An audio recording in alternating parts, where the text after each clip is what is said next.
قیس کہتے ہیں کہ ایک مرتبہ حضرت ابو بکر صدیق رضی اللہ عنہ خطبہ ارشاد فرمانے کے لیے کھڑے ہوئے تو اللہ تعالیٰ کی حمد و ثنا کرنے کے بعد فرمایا، اے لوگو، تم اس آیت کی تلاوت کرتے ہو۔ اے ایمان والو، تم اپنی فکر کرو،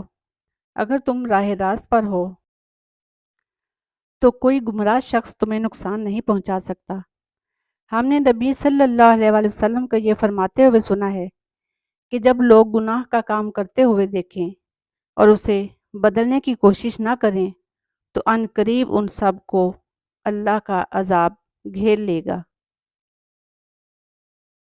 حضرت علی کرم اللہ وجہہ فرماتے ہیں کہ میں جب بھی نبی کریم صلی اللہ علیہ وآلہ وسلم سے کوئی حدیث سنتا تھا تو اللہ تعالیٰ جیسے چاہتا تھا مجھے اس سے فائدہ پہنچاتا تھا، اور جب کوئی دوسرا شخص مجھ سے نبی صلی اللہ علیہ وآلہ وسلم کی کوئی حدیث بیان کرتا تو میں اس سے اس پر قسم لیتا۔ جب وہ قسم کھا لیتا کہ یہ حدیث اس نے نبی صلی اللہ علیہ وآلہ وسلم ہی سے سنی ہے،